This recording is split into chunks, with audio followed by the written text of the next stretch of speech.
Sebuah acara yang dibuat untuk kita saling bicara dan saling berbagi tentang berbagai hal yang dapat memberikan inspirasi kepada orang lain atau paling tidak terhadap diri saya sendiri. Inilah Mencari Ilham, menggali inspirasi lebih dalam.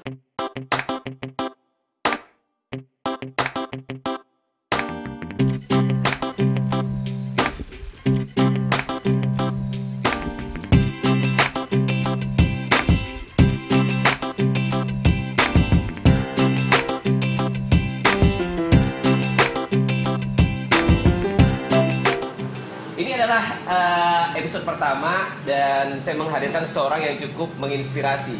Keluar dari zona aman dalam sebuah pekerjaan, kemudian memilih sebuah usaha yang kedengarannya tidak lazim untuk dilakoni oleh kebanyakan orang, yaitu usaha pencucian sepatu. Nah, inilah dia Gary Sulisius. Halo Ger, apa kabar Ger? Apa kabar? Baik. Nama aslinya siapa sebenarnya Ger? Gary Sugianto. Gary Sugianto. Sekarang lebih dikenal dengan Gary Sulisius ya. Sebenarnya bikin brand sendiri ya.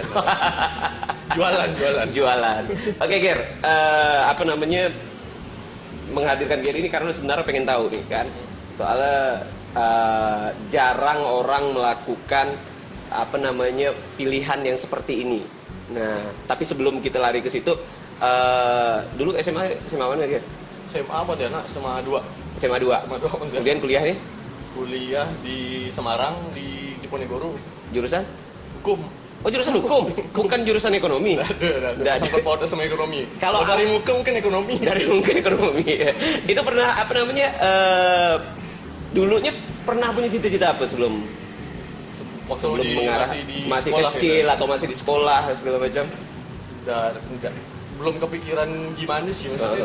Belum secara jelas sih. Belum secara jelas. Tapi kan biasanya kan ada sesuatu dulu. Saya pengen jadi waktu kecil membayangkan suka nengok pesawatnya karena rumah dekat bandara kan. Tapi jadi suka nengok pesawat, pengen jadi pilot gitu. Nah. Secara itu sih mungkin emang suka nengok orang bisnis. Oh, memang suka nengok orang bisnis. Terus lari ke hukum? Itu karena keinginan orang tua gak sih sebenarnya? Oh, banyak kan berarti. Maunya dari bapak kemarin. Oh, banyak berarti di antara kita yang salah jurusan. Karena memang kita tidak pengen mengecewakan orang tua kali ya. Satu barangkali. Karena saya juga termasuk orang yang terjebak dalam pilihan, bukan maksudnya terjebak dalam tanda kutip lah ya. Artinya saya juga ikut milih apa keinginan orang tua. Tapi sampai sekarang saya tidak melakukan pekerjaan yang sesuai dengan disiplin ilmu yang saya pelajari di kuliah. Tapi oke lah, sama aja kan sebenarnya kan. Kalau hobi apa segala macam, ada nggak menyangkut paut dengan apa yang dilakukan sekarang? Ada sih, sedikit banyak sih pasti ada sih. Pasti ada. Memang hobi olahraga tadi itu. Jadi sedikit banyak ada sangkut pautnya sama usaha yang sekarang sedang dilakukan. Iya, hobi termasuk salah satu anggota Indorunner. Indorunner Pontianak. Indorunner Pontianak. Kalau keinginan orang tua sebenarnya pengen jadi apa sih? Ya? Intinya sih semua orang tua ini tidak ada yang pengen anaknya tuh tidak sukses lah ya. Semua pasti pengen sukses, berhasil. Apalagi kalau misalnya mindset orang dulu nih kan orang tua kan pengen anaknya kerja di bank, PNS, BUMN, polisi. Yang memang sebenarnya aman. Karena pada saat itu mereka mungkin melakukan hal yang sama. Iya. Kalau orang tua pekerjaannya apa ya? Kalau almarhum bapak di TNI. Almarhum bapak TNI. Kalau ibu sih sampai sekarang ibu rumah tangga. Nggak ada kepengen buat jadi TNI apa macam kayak gitu? Nggak ada sama sekali. Nggak ada. Walaupun terjunnya di kuliah hukum malah nggak pengen sama sekali yang terlibat di dunia hukum. Aneh. Atau minimal terlibat di dunia politik, kemudian masuk organisasi. Memang nggak kepikiran ke situ ya. Tapi kalau begitu selesai kuliah, itu kuliah tahun berapa waktu itu? 2004? Enggak. Seangkatan enggak sih kita? Saya 2004. 2010 berapa? Benar, akhir berarti jauh memang masih muda ya. Berarti kelahiran tahun 87. Enggak lah berarti. Oh, waktu itu kuliahnya memang mungkin agak telat setelah masa SMA gitu. SMA tahun berapa ya? Lupa gak tuh? Kalau kelahiran 87 berarti sekitar 2005 mulai kuliah. 2009 enggak salah. 2009 akhir kayaknya. Oh gitu. 87, saya 86 ya kurang lebih gitu, ada 29 30 lah umur kan, berarti masih sebaya lah gitu ya. Nah, Oke, kuliah hukum dan itu dilewati tanpa rintangan. Ya mau nggak mau sih benar. Karena ya tadi nggak mau ngecewakan orang. Berapa tahun kuliah? 4,5 tahun lah. 4,5 tahun. Oh, masih normal lah. Saya sekitar 8 tahun lah. karena memang tidak ada keinginan untuk ke situ sebenarnya, tapi saya kerjakan itu dengan kemarin kan waktu istilahnya hijrah lah ya. Kemarin dari SMA yang dari kecil kan Pontianak sampai dengan SMA gitu. Tapi emang dari SMA tuh udah wanti-wanti orang tua, Pak. Mak, kalau misalnya ada kelebihan rezeki, pengen kuliah di luar. Gitu. Supaya satu sisi itu pengen ngelihat dunia luar kan. Terus yang lain tuh maksudnya kita pengen cari istilahnya referensi lah. Misalnya dengan apa yang udah kita dapatkan di Pontianak ini, sejauh mana sih misalnya kita bandingkan dengan orang-orang yang ada di lingkungan yang di daerah lain gitu kan. Ternyata jauh sekali. Jauh sekali. Dari segi apa misal? Dari segi pengetahuan mungkin itu udah pasti gitu kan. Itu nggak bisa kita mungkiri itu. Terus ya sekarang kalau misalnya bicara tentang industri kreatif itu juga jauh tertinggal. Ya, sejarah pergaulan dan kehidupan sosial juga kita masih di bawah kawan-kawan di Jawa sih. Kalau ketika selesai kuliah kemudian kita pasti langsung berpikir lah, ketika selesai kuliah kira-kira kita udah mulai ingin menatap ke depan kemana arah kita yang akan kita arahkan gitu. Nah pada saat itu apa yang ada dipikirkan kamu ya? Kalau saat itu kan lulus, sebenarnya pengen melanjutkan karir tetap di Jawa. Cuman karena permintaan orang tua, ini ibu terutama. Saya kan anak pertama dari 4 bersaudara. Kebetulan satu-satunya cowok. Yang lain cewek semua. Jadi ya karena ibu tuh minta pulang ke Pontianak untuk meneruskan tanggung jawab dari adik yang lain. Langsung lah mungkin ya. Mungkin pemikirannya kan udah jauh ke depan ya. Balik Pontianak lah. Kalau misalnya waktu itu masih tinggal di daerah Jawa, apa yang mau dilakukan waktu itu setelah saya kuliah misalnya? Ya tetap nyari kerja sih sama cuman juga. Kan peluang istilahnya pulang kerja sana kan lebih besar lah ya besar. Dan pilihannya tuh bukannya di sana orang bilang cari kerja gak susah ketimbang di daerah? Enggak juga sih relatif lah ya, tergantung tingkat pendidikan juga sih. Misalnya di sana kan lebih mungkin selektif lah ya. Misalnya untuk masalah kayak SMA lulusan SMA 3 1 gitu kan. Emang agak susah kalau udah sebenarnya cari kerja tuh ya, tergantung gampang susah. Saya pernah lihat cara istri saya aja dalam cari kerja misalnya. Begitu dia ada pemutusan hubungan kerja di salah satu bank, kemudian dia punya niat yang bagus untuk kerja, kemudian dia masuk lamaran gitu sesuai dengan apa yang pendidikan dia dan minat dan bakat dia. Akhirnya dengan mudah saya pikir dia dapat kerja, dan saya pikir saya juga bisa melakukan hal itu kalau misalnya saya pengen terjun di dunia kerja. Nah pada saat selesai kuliah itu pulang ke Pontianak, apa yang pertama dipikirkan? Cari kerja pasti. Cuman sempat nganggur sih kemarin itu. Kira-kira sebulan atau 2 bulan gitu lah. Enggak lama itu. Sebulan atau 2 bulan. Cuman saat itu kan mungkin kan yang anggapan orang tua pasti tadi lah seperti pemikiran di awal tadi kan pengen anaknya di PNS seperti itu. Sampai dengan saat ini sih saya pribadi itu belum tertarik ke arah situ. Belum tertarik ke arah situ. Nah, tapi pernah sempat jadi pegawai di salah satu perusahaan atau di bank ya kan? Pernah. Waktu itu memang keinginan pilihan pertamanya masuk ke bank. Iya, pilihan pertama itu masuk ke bank. Tapi sebelum di bank itu sebenarnya ada satu jenjang karir lagi sebenarnya. Ya sempat jaga toko handphone di KP itu.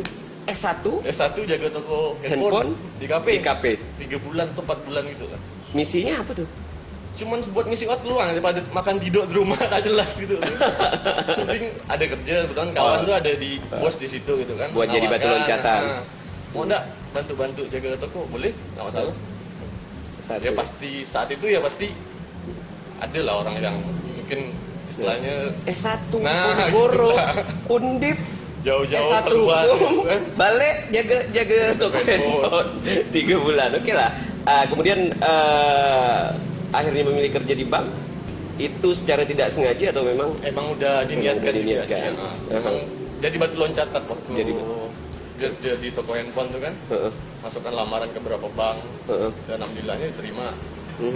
Berarti memang pada saat itu belum ada konflik batin antara mau buka usaha atau menjadi seorang pegawai gitu ya. Ke cita-citanya tetap pengen punya usaha, cuman belum ada kepikiran ke arah maksudnya mau mulai langkah awal jadi pengusaha itu belum ada sama sekali. Karena memang sulit untuk mulai sebuah usaha ya. Betul. Jadi niat waktu itu tuh memang nyari pengalaman dulu. Nyari pengalaman, nyari relasi istilahnya kan, cari cara manage dan segala macam. Dari belajar sama orang lah. Caranya paling gampang kan ya kerja tadi. Mungkin di bank. Karena manajemen waktunya, disiplin segala macam kan oke tuh kalau di bank kan. Dan selama kerja di bank itu saya rasa enggak apa namanya, sebut merek enggak apa-apa kali ya, di BRI Syariah kalau tidak salah ya.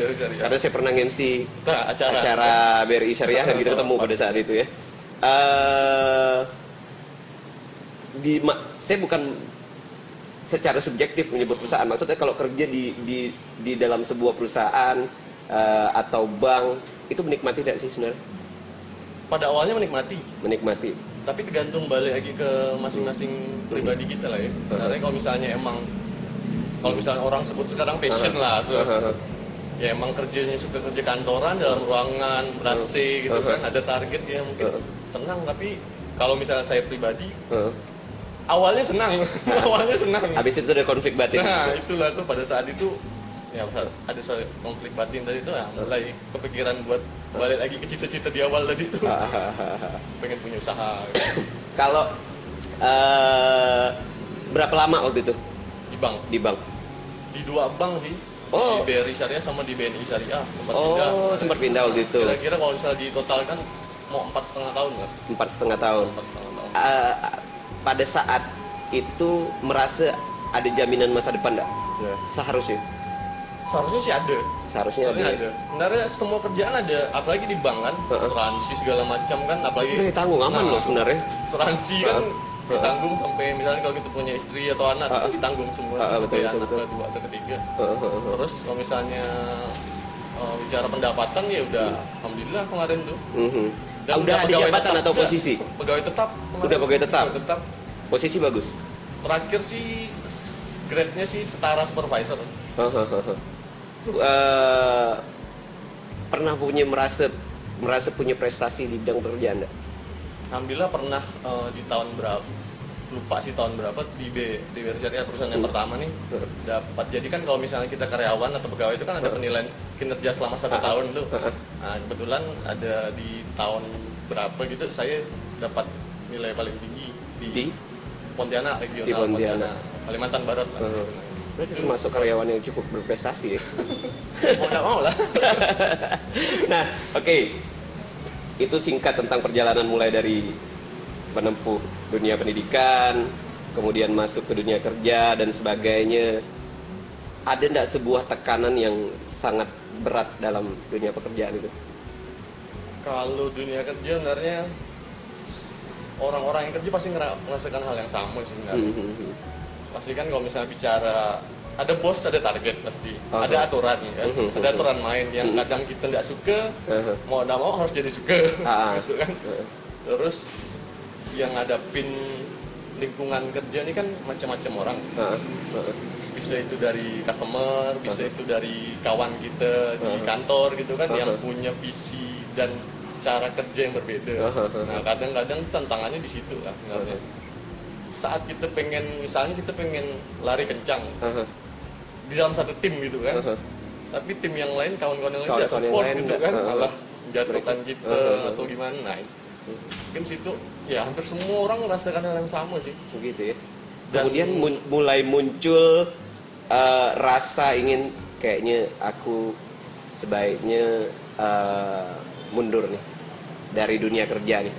Dan kayaknya ini udah saatnya buat aku memilih jalan yang belum tentu aman bagi aku, tapi ini passion aku gitu.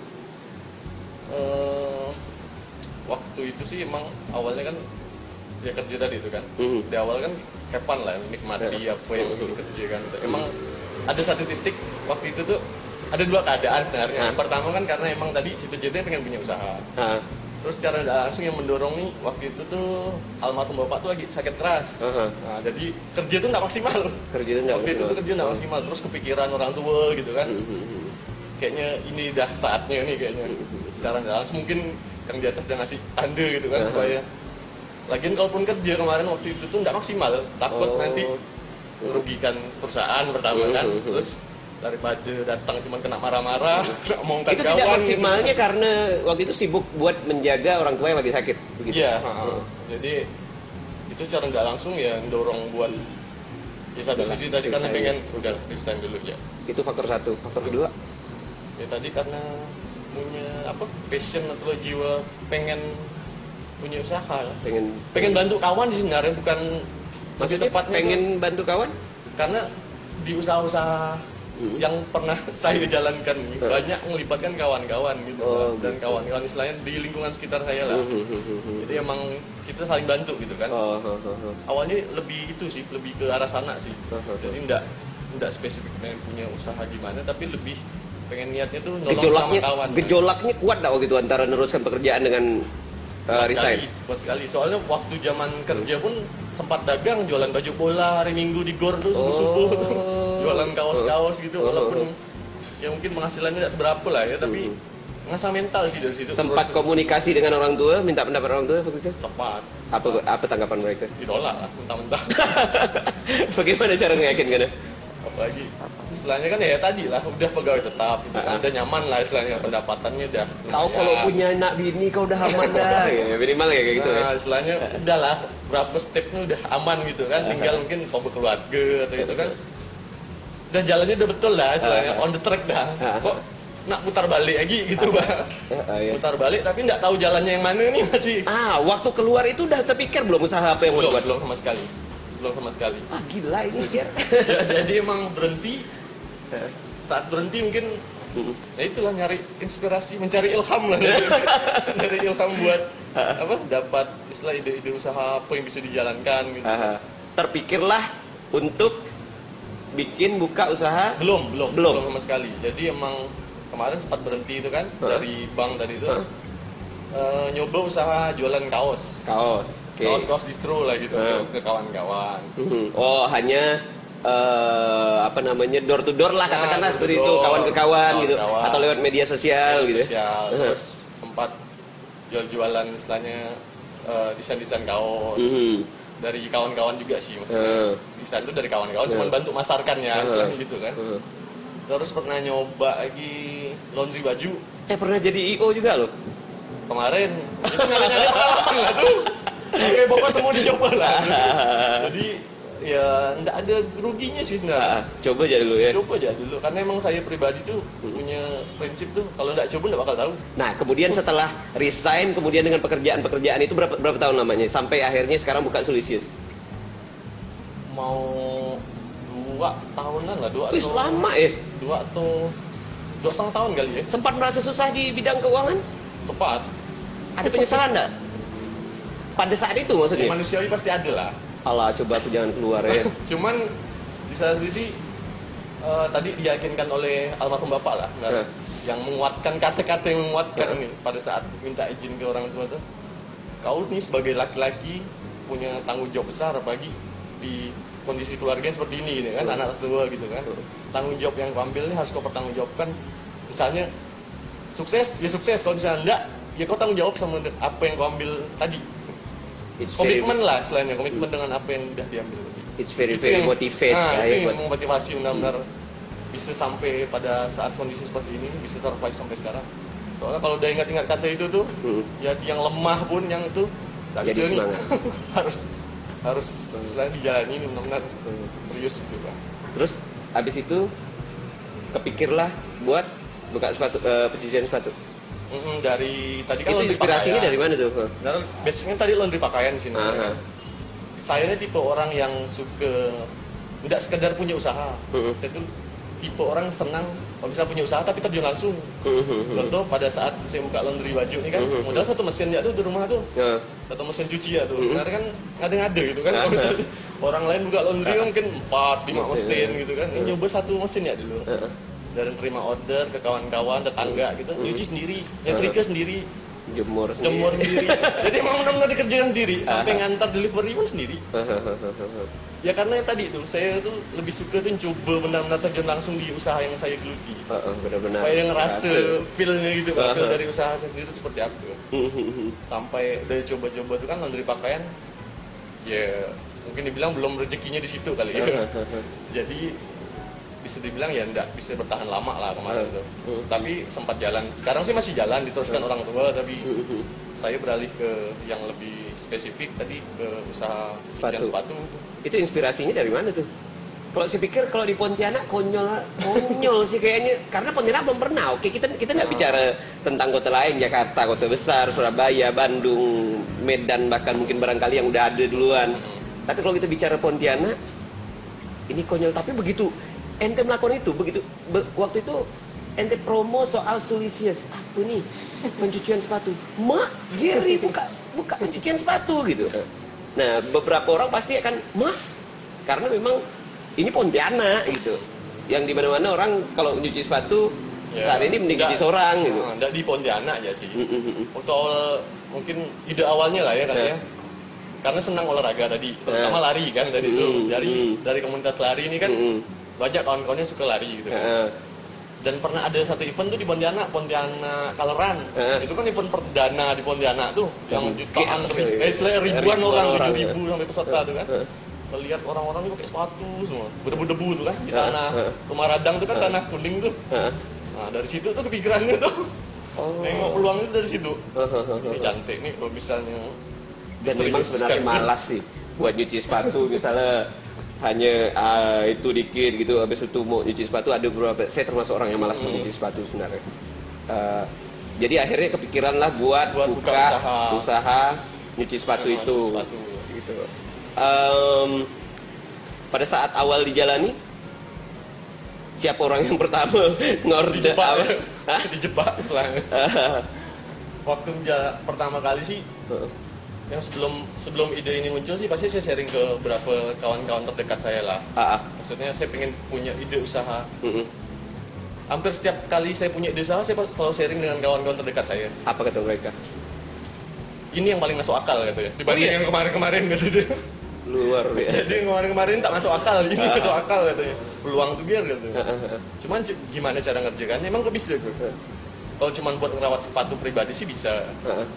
Cuman ya emang butuh ilmu lagi sih. Nah, cuman caranya ya belajar sendiri lah. Belajar sendiri.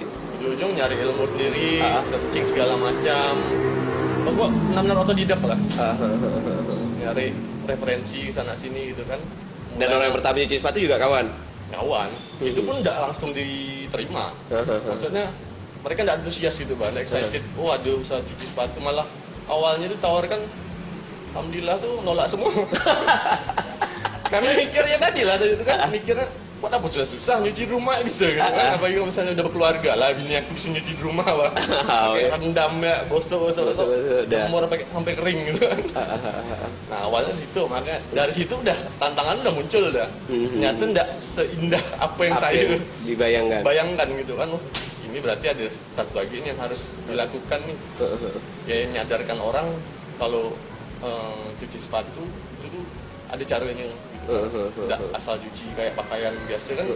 Misal kita kalau pakaian kan kadang beda kan, mana baju putih, mana baju warna. Hampir sama sih sebenarnya kayak sepatu. Cuman orang kan belum familiar sama usaha ini. Jadi ya butuh usaha ekstra lah kemarin awal-awal tuh. Jadi selain mengenalkan usahanya, terus edukasi lah, selain ngasih edukasi kalau cuci sepatu itu beda. Ditolak lah, pokoknya rata-rata nolak. Berapa lama jangka waktu dari mulai buka usaha sampai menerima orderan yang akhirnya bikin orang percaya gitu untuk udahlah nyuci sepatu, antarkan ke tempat cuci sepatunya lah gitu. Baru maksudnya udah mulai lancar nih orang yang ngantarkan sepatu. Ada orderan gitu lah ya. Awalnya sih ngerintisnya emang dari rumah, dari garasi itu.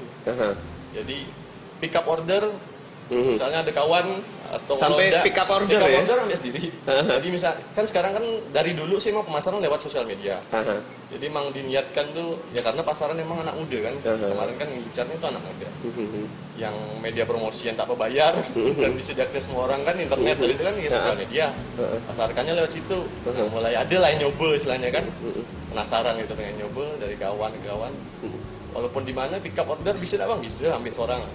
Berapa hari kerjakannya? 2-3 hari, nanti antar lagi. Nah dari situ, dari ke kawan juga lah, istilahnya alhamdulillah tuh kawan-kawan di lingkungan ini support juga lah gitu kan. Betul. Jadi bisa mereka promosikan usaha saya, walaupun usahanya masih rumahan di garasi, tapi walaupun mereka nggak nyoba istilahnya, tapi berani mempromosikan tuh, nah dari situ lah mulai dapat orderan tuh. Tapi orderan pun nggak langsung sehari 3 gitu, kadang. Waktu awal itu waktu awal itu berapa? Satu hari ada 1, 2, 3 gitu? Enggak. Satu hari nggak tentu, kadang cuma 2. Tapi ada terus? Enggak ada terus. Kadang 3 hari baru ada lagi, seminggu baru ada lagi. Jalan berapa bulan baru tiap hari ada 1 minimal? Jalan mungkin mau 4 bulanan kali. Ih, selama gak ya? 4 bulanan. Jadi selama 4 bulan tuh survive lah, gimana cara petak-petak lah supaya dapat orderan kan. Dan sekarang udah berapa sepatu yang dicuci per hari biasanya rata-rata? Minimal 10. Setiap hari alhamdulillah ada, enggak pernah kosong. Bahkan bisa lebih. Kalau waktu itu gerai pertama dibuka di? Waktu itu kerjasama sama kawan di barber di Pontianak. Jadi numpang gerai ya sih sebenarnya. Karena kepikiran kemarin kan kalau di garasi ini kayaknya susah lah diakses orang kan. Minimal buat promosi kan lebih enak tuh punya tempat, walaupun ya nebeng lah atau kerjasama gitu kan. Ya kemarin kerjasama dengan Swales sih, Swales Barber tuh barber di Pontianak. Jadi bikin gerai kecil di situ. Nah dari situ pun mulai banyak yang tahu, bikin promosi pun gencar. Saya lihat cara berpromosi bikin gambar apa segala macam itu juga kreatif sih kalau saya lihat. Itu semua dikelola sendiri. Ada ya mungkin karena bekal di dunia kerja kemarin lah. Jadi bisa sampai pada tahap itu kan bikin materi-materi promosi yang unik supaya. Tapi bisa desain juga sendiri. Dikit-dikit sih bisa lah. Dikit-dikit bisa. Gambar-gambar apa sih nama gambar-gambar kalau di meme apa gitu ya? Kalau di itu ngedesain sendiri rata-rata. Sampai dengan sekarang masih maintain sendiri untuk media promosi. Dari barber tadi lah. Yang gerai kecil tadi itu mulai banyak yang tahu. Alhamdulillahnya itu ketolong pas kemarin tuh event pas bertepatan dengan mau lebaran. Nah, itu. Jadi mulai ngerekrut. Setelahnya ada teman yang bantu gitu, satu orang, jadi berdua ini kan. 2 minggu, sebulan kan sebelum lebaran tuh orderan penuh.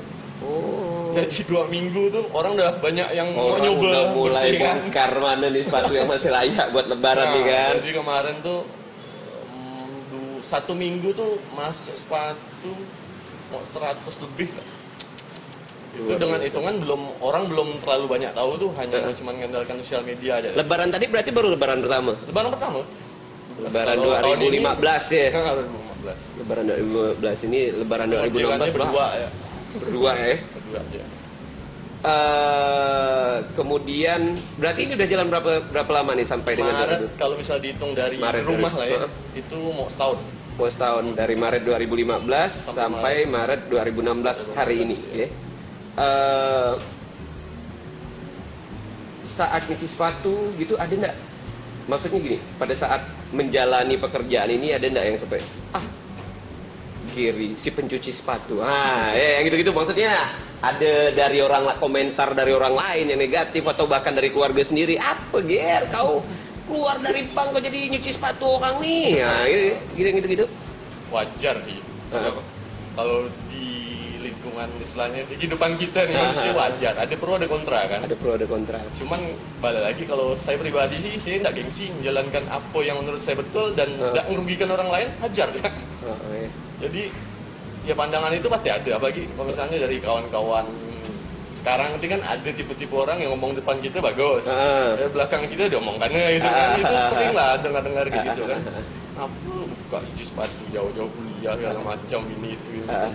Nggak peduli sih, intinya saya fun jalani bisnis ini dan sekarang saya jadikan profesi malah, bukan sekedar punya tapi hari-hari itu kerja di sini. Dan tidak malu dibilang Gary si tukang cuci sepatu. Malu, malah saya branding image, apa istilahnya, nge-brand diri saya itu sebagai tukang cuci sepatu malah. Asik ya. Dan sekarang memang udah mulai merasa nyaman dengan profesi ini yang baru nih ya. Alhamdulillah. Itu cuci sepatu satu pasang berapa sih? Range-nya sih dari 20.000. Dari 20.000.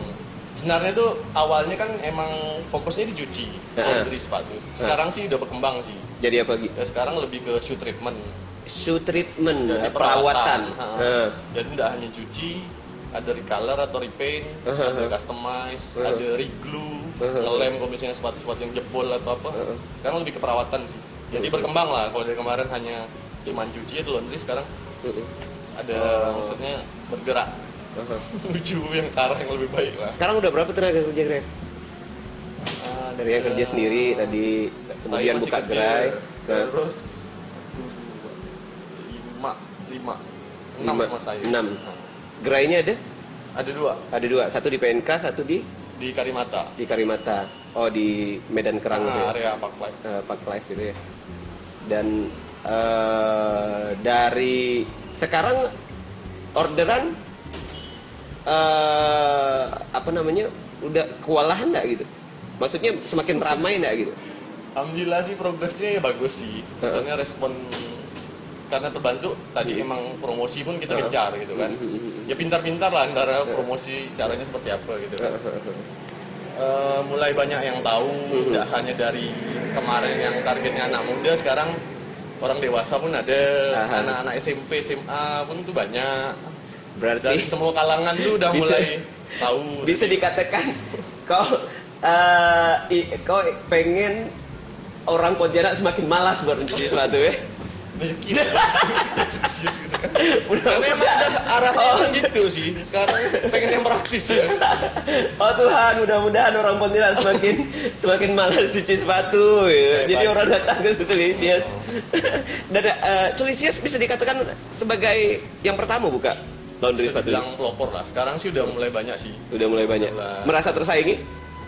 Manusiawi secara psikologis kita tersaingi, cuman nggak ambil pusing sih. Bagaimana kita berinovasi untuk tetap terus inovasi, terus pelayanan, servisnya tetap ditingkatkan kan. Kalau harga sih subjektif lah ya, orang-orang pun ya mereka kalau misalnya worth it, bersih benar-benar pengerjaannya maksimal ya berani bayar lebih. Berani bayar lebih ya. Untuk satu hari sekarang berarti bisa berapa sepatu? Tadi 10 itu udah 10. Berapa minggu? Sekarang kalau yang sekarang hitungan apa nih? Enggak, sepatunya per hari. Sekarang sih bisa di atas 10 sih. Bisa di atas 10 ya? Kemarin tuh enggak tentu sih fluktuatif lah ya, kadang-kadang naik turun gitu kan. Tapi pernah tuh satu hari itu rekor kita tuh menerima 30 pasang satu hari. Bayangkan ya 30 pasang sehari gitu. Tapi alhamdulillah lah. Sekarang omsetnya sudah melebihi gaji seorang pegawai bank? Alhamdulillah udah. Luar biasa. Walaupun tidak seberapa, masih hitungannya bisa dibilang ini sih belum sukses lah. Kalau ukuran saya sih belum sukses. Berarti apa ya pencapaian saat ini belum masih dibilang kecil lah dibanding misalnya kawan-kawan yang punya usaha lain di luar sana. Saya pribadi sih emang tidak sekedar pengen jadi pengusaha sih. Lebih arahnya tuh Sulisius nih digerakkan ke nanti arah kedepannya pengen jadi social trainer lah. Jadi Sulisius jadi kendaraan saya buat tidak hanya sekedar nyari rezeki tapi bisa berbagi gak buat yang lain. Berbagi. Berarti ada nggak kesenangan tersendiri ketika buka usaha itu juga menginspirasi orang lain untuk buka usaha yang sama? Ada pastinya. Dari kawan-kawan kan pasti ngelihat ternyata yang dulu kau cuma ngerjakan di rumah sekarang alhamdulillah ya udah bisa itu. Ya mereka juga pasti sharing lah. Saya sih tidak pernah istilahnya merasa sok pintar itu enggak sih. Semuanya kan dari pengalaman saya gitu. Kalau misalnya kawan-kawan nanya udah sukses sih sekarang, nggak pernah saya bilang diri saya bilang udah sukses. Saya pengen istilahnya ya tadi Sulisius ini tidak hanya sekedar kendaraan buat nyari rezeki tapi juga nyari berkah. Karena waktu awal emang terbentuk tuh, contohnya waktu opening store yang pertama gitu di PNK tuh, saya bikin gebrakan tuh kemarin nyuci 100 pasang sepatu, bayarnya cukup dengan doa. Jadi kayak gitu-gitu tuh emang dari awal tuh saya pengen tuh usaha ini tidak sekedar nyari keuntungan gitu. Oh iya pernah. Jadi orang-orang pun secara tidak langsung kan terkejut gitu kan melihat ini udah gak usaha nih tak dulu apa ada ya gitu kan. Itunya sebenarnya tidak jelas. Tapi kok berani bikin gebrakan kayak gitu. Dan sampai sekarang pun itu tetap continue. Misalnya kita ada kayak program Jumat Berkah gitu tuh. Saya yakin 100 orang itu doanya di antara 100 orang pasti ada yang doanya dijabah, Cir. Amin. Iya kan? Apa pencapaian dalam rentang kehidupan ente yang belum pencapaiannya belum sampai gitu. Apa ya, kalau misalnya Pengen buka usaha lain barangkali atau pengen dulu gitu dah? Sama sekali enggak. Kalau misalnya Belum, buka ya? usaha lain enggak. Karena saya kaji sama pengalaman saya yang dulu. Kalau misalnya baru nak jalankan usaha udah dibisikkan kawan, ada usaha ini ya. Mulai. Jadi tidak fokus jadi.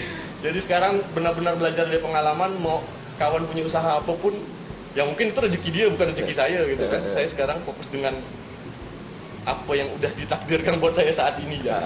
Jadi emang pengen fokusnya di sini. Ya ini kan masih usaha merintis kan, selain masih hitungan langkah kecil lah ini. Kedepannya sih pengennya sih mencapainya Silisius ada di mana-mana. Keren.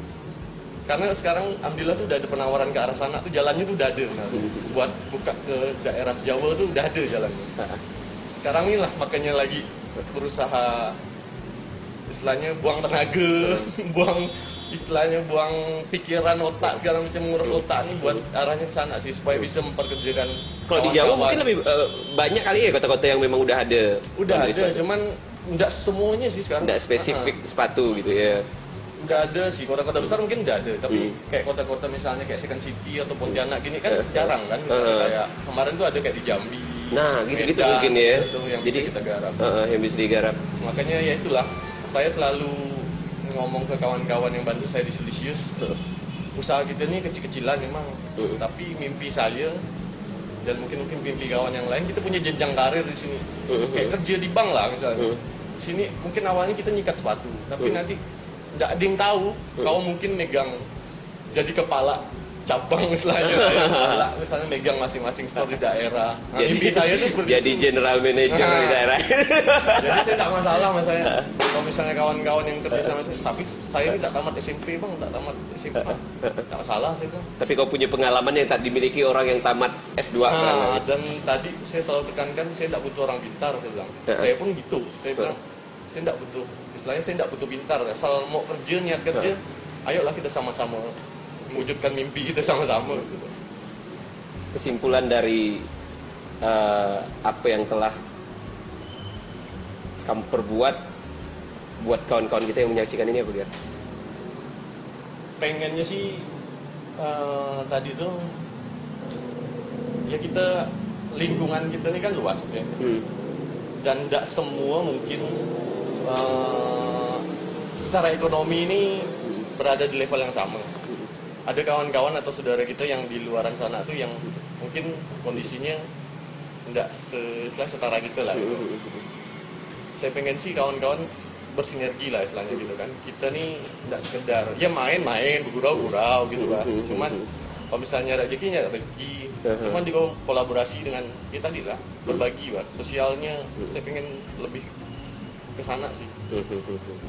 Jadi makanya kalau misalnya ada apa yang sifatnya sosial, Silisius saya selalu dulukan gimana pun caranya, mau kurang tenaga atau itu hitung-hitungan yang di atas lah istilahnya kan. Yang penting niat kita baik, tidak hanya cari rezeki tapi nyari berkah tadi lah. Saya pengennya sih itu sih. Jadi kawan-kawan yang bantu saya ini kan rata-rata usia muda lah istilahnya, bisa dibilang masih nak main-main gitu kan, masih hobi. Bisa tidak dikatakan bahwa gitu.